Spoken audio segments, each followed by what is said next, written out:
بسم اللہ الرحمن الرحیم نحمدہ و نصلی علی حبیبہ الکریم۔ سورہ آل عمران کی آیت نمبر 66۔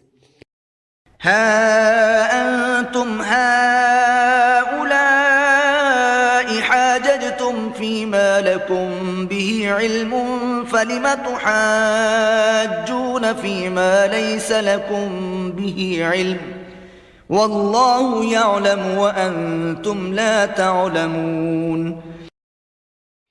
دیکھو ایسی بات میں تم نے جھگڑا کیا ہی تھا جس کا تمہیں کچھ علم تھا بھی، مگر ایسی بات میں کیوں جھگڑتے ہو جس کا تمہیں کچھ علم بھی نہیں، اور خدا جانتا ہے اور تم نہیں جانتے۔ اچھا، اس آیت میں اللہ تعالیٰ اہل کتاب سے مخاطب ہے کہ اہل کتاب تم تو وہ لوگ ہو کہ تم نے ان باتوں میں بھی جھگڑا کیا جس کا تمہیں علم تھا، جیسے کہ حضور صلی اللہ علیہ وسلم کی نعت و صفات تمہیں اچھی طرح ان کا علم تھا، تم اچھی طرح جانتے تھے کہ وہی بنی مرسل ہیں، لیکن تم نے جان پوچھ کر ان پر ایمان نہیں لائے اور اس میں جھگڑا کیا۔ اب جن چیزوں کے بارے میں تمہیں علم ہی نہیں ہے، تم جانتے ہی نہیں ہو اس کے بارے میں، تو ان چیزوں کے بارے میں تم کیوں جھگڑتے ہو؟ یعنی کہ حضرت ابراہیم علیہ السلام یہودی تھے یا نصرانی، جب تمہارے پاس اس بارے میں کوئی دلیل نہیں ہے، کوئی علم نہیں ہے، تو تم اس کے بارے میں کیوں جھگڑتے ہو؟ اور اللہ تعالیٰ جو ہے وہ سب جاننے والا ہے، لیکن تم نہیں جانتے۔ اس کے وجہ دیتی ہے آیت نمبر 67۔ ما كان إبراهيم يهوديا ولا نصرانيا ولكن كان حنيفا مسلما وما كان من المشركين۔ ابراہیم نہ تو یہودی تھے اور نہ عیسائی، بلکہ سب سے بے تعلق ہو کر ایک خدا کے ہو رہے تھے اور اسی کے فرما بردار تھے اور مشرکوں میں سے نہ تھے۔ اب اللہ پاک نے قرآن پاک میں یہ واضح کر دیا ہے کہ حضرت ابراہیم علیہ السلام نہ یہودی تھے، نہ نصرانی تھے اور نہ ہی وہ مشرک تھے، بلکہ وہ حنیف تھے۔ ان کا رجحان جو ہے وہ بس صرف ایک اللہ کی طرف تھا۔ تیسرا سورہ نحل کی آیت نمبر 120 میں بھی ارشاد ہوا ہے کہ بے شک ابراہیم ایک امت تھا، اللہ کا فرما بردار اور ایک اللہ کی طرف ہو جانے والا، اور وہ مشرکوں میں سے نہ تھا۔ اس کے بعد آتی ہے آیت نمبر 68۔ إن أولى الناس بإبراهيم للذين اتبعوه وهذا النبي والذين آمنوا والله ولي المؤمنين۔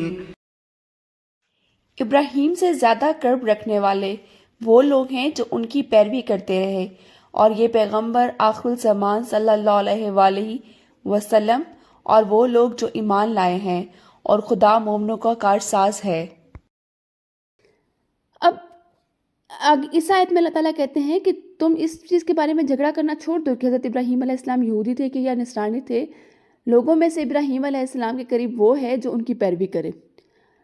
ہر گروہ یہ کہتا ہے کہ ابراہیم علیہ السلام ہمارے گروہ میں سے تھے، تو پھر ان کی پیروی بھی کرو، جس کا درس انہوں نے دیا ہے اس پر عمل بھی کرو۔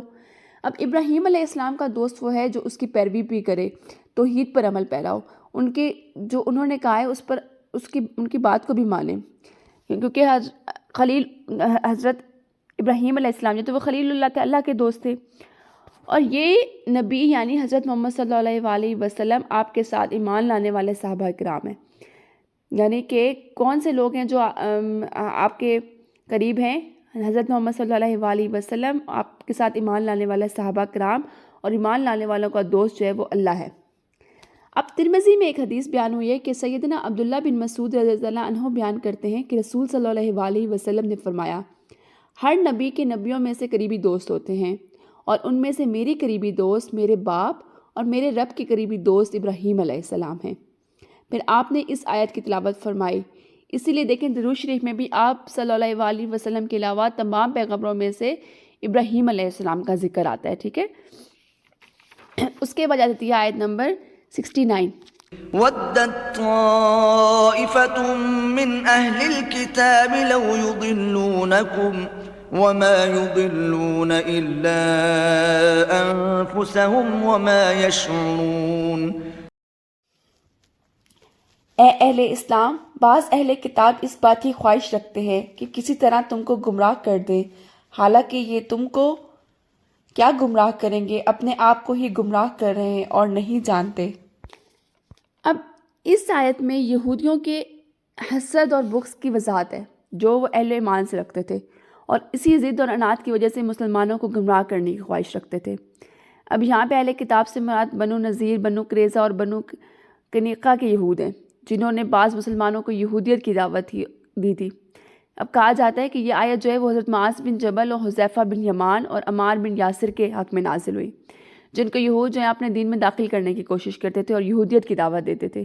حالانکہ ان کی یہ کوشش جو ہے وہ ناکام ہوئی۔ وہ صرف اور صرف اپنے آپ کو گمراہ کریں اور انہیں جو ہے وہ شعور نہیں ہے۔ وہ یہ چاہتے ہیں کہ ہم مسلمانوں کو اپنی طرف لائیں، لیکن وہ ایسا نہیں کر سکتے۔ ان کی یہ کوشش بالکل ناکام گئی۔ وہ صرف اور صرف اپنے آپ کو گمراہ کرنے کی کوشش کرتے ہیں۔ اس کی وجہ کی آیت نمبر 70۔ يا أهل الكتاب لم تكفرون بآيات الله وأنتم تشهدون اے اہل کتاب، تم خدا کی آیتوں سے کیوں انکار کرتے ہو اور تم تورات کو مانتے تو ہو۔ اب اس میں آتا ہے اللہ تعالیٰ پھر اہل کتاب سے مخاطب ہے کہ اے اہل کتاب، تم کیوں اللہ کی آیات یعنی نبوت محمدیہ کا انکار کرتے ہو۔ اب دل سے تو تم بھی گواہی دیتے ہو کہ یہ آیات جو ہیں وہ حق ہیں اور محمد صلی اللہ علیہ وسلم رسول برحق ہے، لیکن زبان سے محض ہر درمی کی وجہ سے انکار کرتے ہو۔ سورہ انعام کی آیت نمبر 20 اور 21 میں آیا ہے کہ وہ لوگ جنہیں ہم نے کتاب دی وہ اسے پہچانتے ہیں جیسے وہ اپنے بیٹوں کو پہچانتے ہیں۔ وہ لوگ جنہوں نے اپنے آپ کو خسارے میں ڈالا سو وہ ایمان نہیں لاتے، اور اس سے زیادہ ظالم کون ہے جس نے اللہ پر کوئی جھوٹ باندھا یا اس کی آیات کو جھٹلایا۔ بے شک حقیقت یہ ہے کہ ظالم لوگ جو ہے فلاح نہیں پاتے، یعنی کہ جانتے پوچھتے تمہیں ہر چیز کا پتہ ہے لیکن تم اس پر ایمان کیوں نہیں لے کے آتے۔ اس کی وجہ آتی ہے آیت نمبر 71۔ يا أهل الكتاب لم تلبسون الحق بالباطل وتكتمون الحق وأنتم تعلمون اے اہل کتاب، تم سچ کو جھوٹ کے ساتھ خلط ملط کیوں کرتے ہو اور حق کو کیوں چھپاتے ہو جبکہ تم جانتے ہو۔ اب اس آیت میں اہل کتاب یعنی کہ عیسائیوں اور یہودیوں کے دو بڑے جرائم کی نشاندہی کر کے انہیں ان سے باز رہنے کی بھی تلقین کی جا رہی ہے۔ پہلا جرم کیا ہے کہ حق اور باطل اور سچ اور جھوٹ کو خلط ملط کرنا یعنی کہ مکس کرنا، تاکہ لوگوں پر حق اور باطل جو ہے وہ واضح نہ ہو سکے۔ اور دوسرا جو ہے کتمان حق ہے، یعنی کہ نبی صلی اللہ علیہ وسلم کے جو اوصاف پچھلی کتابوں میں لکھے گئے ہیں انہیں لوگوں سے چھپانا، تاکہ آپ صلی اللہ علیہ وسلم کی صداقت جو ہے کم از کم اس اعتبار سے نمایاں نہ ہو سکے۔ اب یہ دونوں جرم جو ہیں وہ جان بوجھ کے کرتے تھے، حق کو ناحق کے ساتھ ملانا جان بوجھ کے، اور آپ صلی اللہ علیہ وسلم کی شان کو چھپانا، حق کو چھپانا، یہ وہ جان بوجھ کے کرتے تھے۔ حالانکہ حق کو جان کر چھپانا جو ہے وہ بھی بہت بڑا گناہ ہے۔ آج کا لیسن جو ہم یہیں اینڈ کرتے ہیں، نیکسٹ لیسن کا آغاز ہم انشاءاللہ اگلی آیت سے کریں گے۔ جزاک اللہ خیرا کثیرا۔